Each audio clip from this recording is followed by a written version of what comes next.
গুরুতর আহত, দুজনের মাথায় ভয়ঙ্কর চোট, অনেকগুলো স্টিচ হয়েছে। একজন আইসিইউতে আছেন, দুজন কেবিনে আছেন। তাদেরকে ঘিরে ধরে কিছু লোক বাইকে করে এসে একেবারে পরিকল্পনা করে মেরেছে। আমি এসেছি একটা হিউম্যানিটেরিয়ান গ্রাউন্ডে এই কারণে যে প্রথমে আমার কোর্ট থেকেই আদেশ দেওয়া হয়েছিল যাতে সিবিআই এবং ইডি একসঙ্গে যে এডুকেশন অ্যাপয়েন্টমেন্ট স্ক্যাম হয়েছে সেটার তদন্ত করে।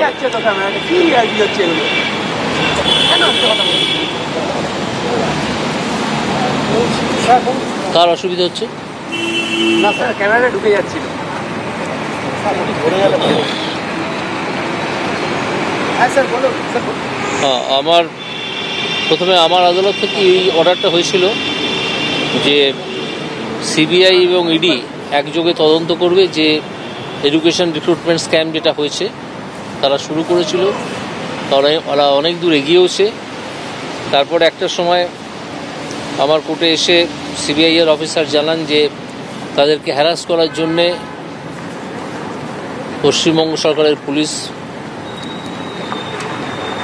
কিছু অনভিপ্রেত স্টেপ নিয়েছে। তখন আমি একটা অর্ডার দিয়েছিলাম যে আদালতের আদেশ ছাড়া এই সিবিআই বা ইডি অফিসারদের এগেনস্টে কোনো এফআইআর বা অন্য কোনো তদন্ত শুরু করা যাবে না। সেসব তারা কিছু করেনি।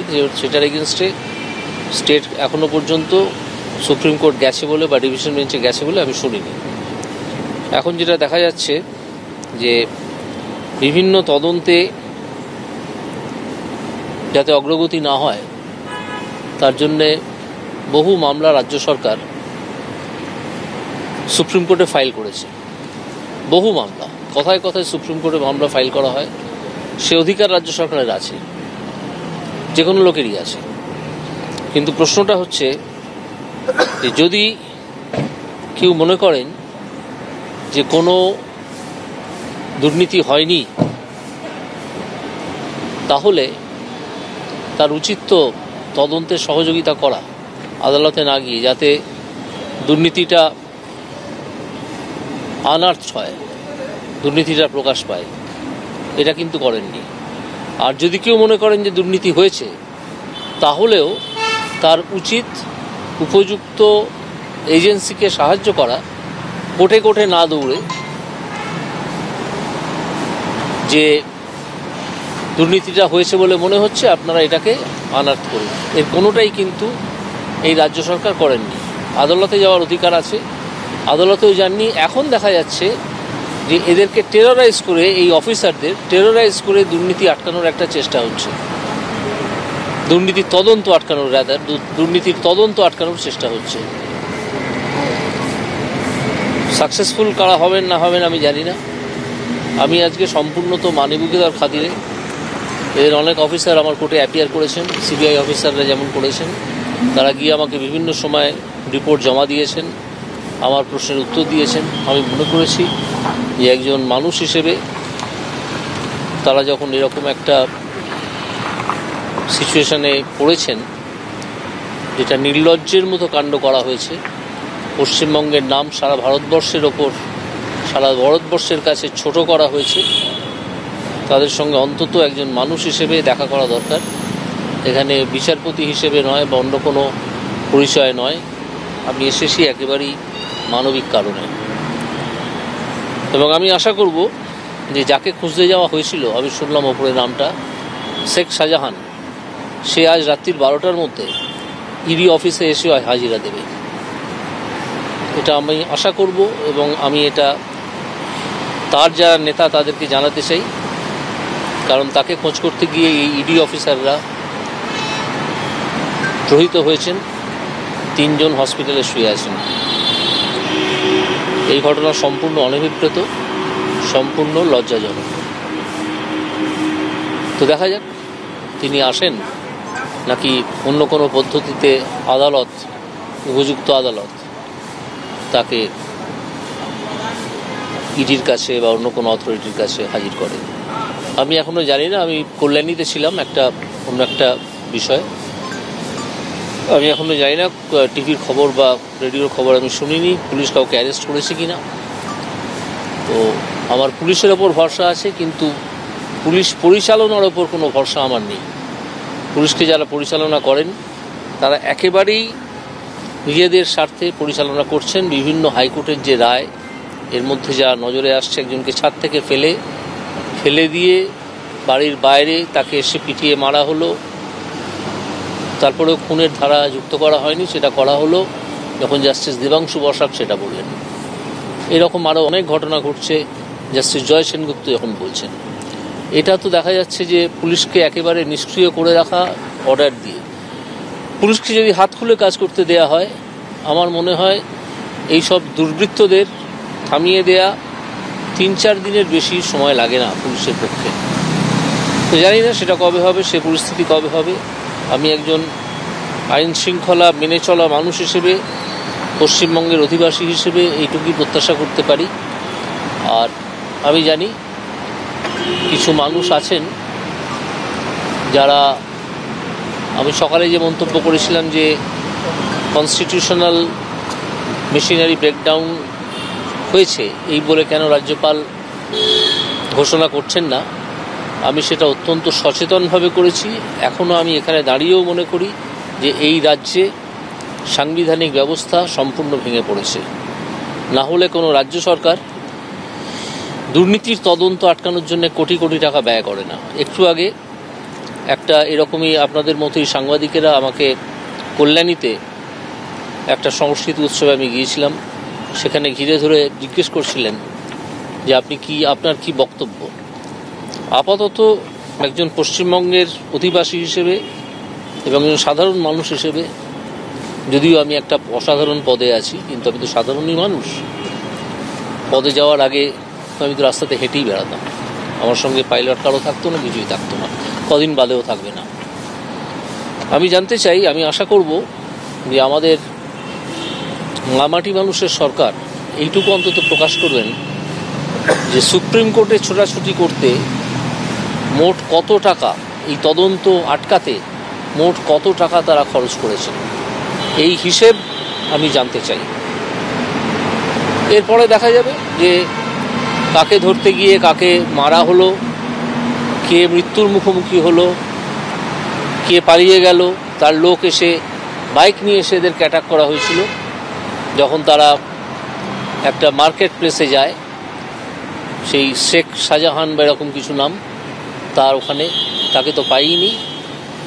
তাদেরকে পরিকল্পনা না করলে এভাবে আক্রমণ করা যায় না। সেই জিনিসগুলো নিশ্চয়ই পরবর্তী তদন্তে উঠে আসবে এবং আমি এখনও মনে করি যে যথেষ্ট সময় এসে গেছে এই স্টেটে যে কনস্টিটিউশনাল মেশিনারি সম্পূর্ণ ব্রেকডাউন করেছে সেটা ঘোষণা করা। যা পরিস্থিতি হয়েছিল সেখানে সিআরপিএফের যে ভূমিকা, সিআরপিএফ যে ভূমিকাটা নিয়েছে সেটা নিয়ে কী বলবেন? কী ভূমিকা নিয়েছে বলে আপনার মনে হয়? কী ভূমিকা নিয়েছে বলে আপনার মনে হয়? আপনি আমাকে দিয়ে কী বলাতে চাইছেন বলুন, আমি উত্তর দেবো। সিআরপিএফ কি কাওয়ার্ডের মতো কাজ করেছে বলে মনে করেন?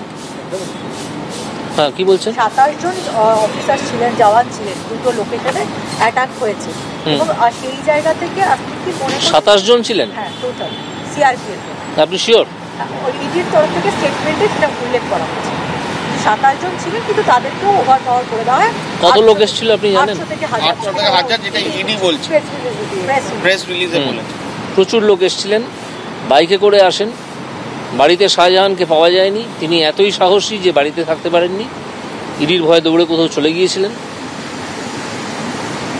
তো কঠোর ব্যবস্থা তো নেওয়া উচিত বটেই, হয়তো এরপরে নেওয়া হবে, আমি আশা করব। সংবাদ মাধ্যম আমি তো দেখছি প্রথম থেকে যে সংবাদ মাধ্যম দুর্নীতির বিরুদ্ধে গলা খুলে কথা বলছে, আজকে এই দুর্নীতি আদালতের জন্য যতটা প্রকাশ্যে এসছে তার চেয়ে বেশি প্রকাশ্যে এসছে মিডিয়া তাকে তুলে ধরেছে বলে। তা না হলে আঁতুর ঘরেই সেটা মরে যেতে পারত। এই মিডিয়াকে যে আক্রমণ করা হবে এই বিষয়ে তো আশ্চর্যের কিছু নেই। এই মিডিয়াকে আক্রমণ করা হবে এবং স্বভাবতই হয়েছে। মিডিয়াকে বারে বারেই আক্রান্ত হতে হয়। স্যার, এই পরিস্থিতি নিয়ে কি আদালত কোনো সেটা আদালতে মামলা যদি হয়, কেউ যদি মামলা গিয়ে করেন, তাহলে যে আদালত সেটা শুনবেন তিনি ঠিক করবেন। আজকের ঘটনা কি মনে হচ্ছে মনোবল ভেঙে দেওয়া করছে, বা মানে যারা এইভাবে মনোবল ভেঙে দেওয়া যায় না, এতে মনোবল বাড়ে। দুর্বৃত্তরা মনে করে যে এতে মনোবল হয়তো ভেঙে দেওয়া যায়, কিন্তু তারা জানে না যে এতে মনোবল বাড়ে। মানে যাতে অন্য ইনভেস্টিগেটিভ অফিসার যারা রয়েছে তাদের উপর কোনো ইম্প্যাক্ট কিচ্ছু হবে না, আমার মনে হয় কিচ্ছু হবে না। তারা যথেষ্ট পোড় খাওয়া অফিসার। আমার ধারণা কিছু হবে না, মানে তাদের মন ভাঙা যাবে না, এই ফোর্সের মন। হ্যাঁ বলুন। ক্লিয়ার করে নিচ্ছি, বুঝতে অসুবিধা হলো। 12টার মধ্যে শেখ শাহজাহান ডিউটিতে আসবেন, সেটা কি কোর্টের মানে না, এটা আমার আশা। আমি তো আদালতের কাজ করছি না এখানে দাঁড়িয়ে, আমার সামনে কোনো মামলাও নেই। আমি শুধু বলতে চাই যে যাকে খুঁজতে যাওয়া হয়েছিল তার দেখা পাইনি, বদলে 3 জনকে মেরে নার্সিংহোমে পাঠাতে হয়েছে, মারা হয়েছে নির্লজ্জভাবে। এটা পশ্চিমবঙ্গের নামটা ডুবেছে সারা ভারতবর্ষের সামনে। এবার সেই বীর পুঙ্গব ইডিতে এসে দেখা করুন, এবং আমি আশা করব রাত্রি 12টার মধ্যে তিনি আসবেন। এবং আপনি আশা করছেন যে দলীয় নেতারা তাকে যেরকম একটি সেই মর্মে একটা নির্দেশ দেওয়া উচিত। তিনি কোন দলের লোক আমি সঠিকভাবে এখনো জানি না, এবং তার দলীয় নেতারা কারা, তারা প্রকাশ্যে আসেন না লুকিয়ে আছেন, সেও আমি এখনো জানি না। তবে হ্যাঁ, আমি দেখেছি যে কিছু লোক, আমি সকালবেলা যখন রিয়্যাক্ট করেছিলাম যে কনস্টিটিউশনাল মেশিনারি ব্রেকডাউন করেছে, কিছু রাস্তার ছোঁড়া, তারা কিছু মন্তব্য করেছে, এটা আমার নজরে এসছে। তাদের সম্বন্ধে আমি কোনো মন্তব্যই করতে চাই না। তারা কোন দল সে সম্বন্ধেও আমি কোনো মন্তব্য করতে চাই না। ইতিমধ্যে 5 জনকে আটক করেছে সন্দেশখালী থানা, এবং তাদেরকে জিজ্ঞাসাবাদ করা হচ্ছে, তারা মানে কি ঘটেছিল কিংবা সমস্ত জানবার চেষ্টা করা হচ্ছে। ভালো 5 করা হচ্ছে, ভালো তো। কিন্তু এত বড় মবের মধ্যে থেকে মাত্র 5 জনকে তুলে পাওয়া গেল এত সময় ধরে, সেটা পুলিশ বলতে পারে। আমার তো একটা স্পেসিফিক প্রশ্ন আছে যে যাদেরকে লেলিয়ে দেওয়া হলো মারার জন্যে, তারা ভারতবর্ষের নাগরিক তো? এই খোঁজটা আপনারা ভালো করে নিন। তারা অন্য কোনো জায়গা থেকে নৌকোয় চড়ে এখানে এসে ঢোকেননি তো? এই খোঁজটা আপনারা ভালো করে নিন, কারা করেছে ঘটনাটা। যদি উপযুক্ত তদন্ত হয়, আমার ধারণা পুরো সত্যটাই বেরিয়ে আসবে, এবং কারা কাকে আশ্রয় দিচ্ছে সেটা জানা যাবে। ঠিক আছে, নমস্কার।